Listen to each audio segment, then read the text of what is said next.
Good morning, everyone. I'm removing my mask because I'm at least 6 feet away from anyone else in the studio. Hello, my name is Michael Bryan. I am the lucky guy that gets to be principal of Kate Sullivan Elementary School, where crocodiles are king.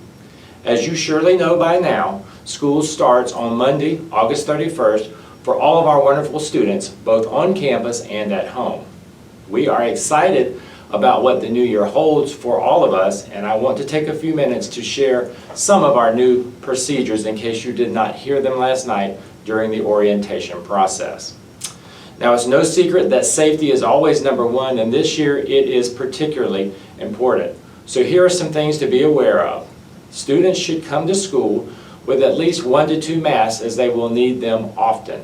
In fact, they will need to wear masks anytime they are transitioning, working in a group, or when they are sitting and they are less than 6 feet from the next individual. This is critically important. But don't worry, all teachers are building in mask breaks each day where students can go outside, spread out, and shed their masks for a few minutes of freedom and fresh air. Additionally, you need to know that students will not be visiting the water fountains. To that end, please send them each day with a full bottle of water. Also know that they will be using a lot of hand sanitizer, especially after bathroom visits, even though they are expected to wash their hands thoroughly every time.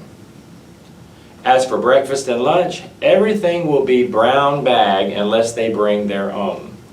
Breakfast will be eaten in the classroom, and lunch will be eaten in one of our 2 cafeteria areas with appropriate spacing between students. And by the way, if they bring their lunch, please be sure they can open their lunch items on their own as much as possible.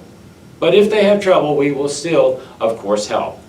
And finally, please know there will be much cleaning and sanitizing everywhere in the building, and we will make every effort to stay 6 feet apart at all times. The events of the last several months have definitely changed how we conduct business, but please know that we are conducting business. We are anxious to get started. And as I'm sure you've guessed, safety procedures have changed a great deal, and I will share some of the key procedures now. So to begin, let's discuss our arrival procedures. Students arrive on campus in one of 3 ways: on a bus, in a car, or by walking. In any case, though, the first order of business will be to check students' temperatures.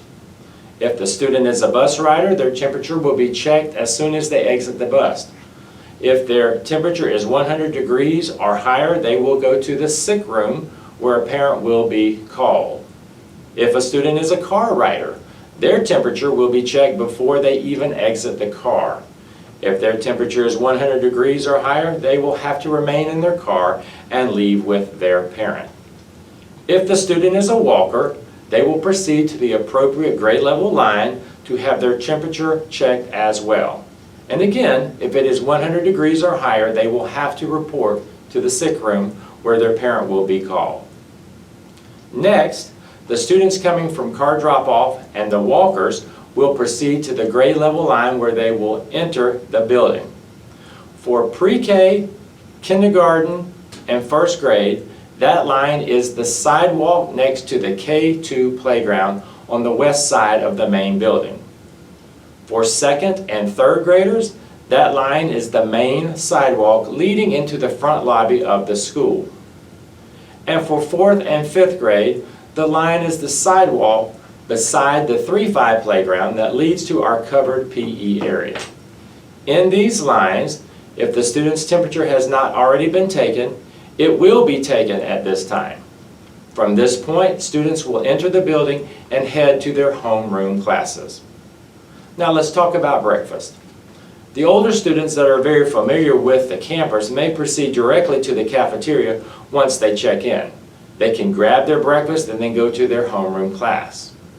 However, for the first 2 weeks of school, we will deliver breakfast to pre-K, kindergarten, and first grade. After the first 2 weeks, and when those students are comfortable, kindergartners and first graders can go directly to the cafeteria to grab their breakfast before going to their classroom as well.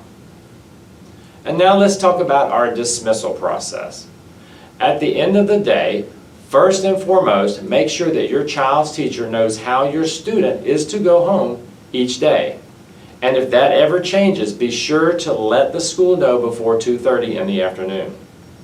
Student departure will occur in 3 locations: the bus loop, car pickup loop, and the 3-5 playground.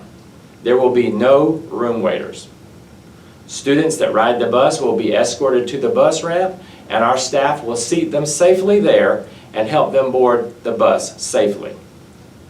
All parents who drive to Kate Sullivan are strongly encouraged to go through the car pickup loop instead of parking and walking. This is the safest way. Once staff members identify you by your pickup tag, they will call for your student to report to the car pickup loop.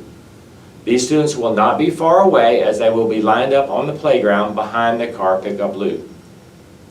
Parents who truly walk to the campus to pick up their student will report to the double gate at the 3-5 playground. Parents will not be permitted to walk up to the parent pickup loop to connect with their student, as this is just not safe. Now, there are many other procedures, and hopefully you got the 411 on those last night during the orientation question and answer sessions. But if you did not, please feel free to email me or Ms. Sperling, or to call the school to ask your questions. But first, check with the teachers, as they may have the answer for you already. Ms. Sperling and I are looking forward to a great year this year as we all safely adjust to our new normal. And as always, if you have questions or concerns, please do not hesitate to email or call us. Thank you, and go Crocodiles!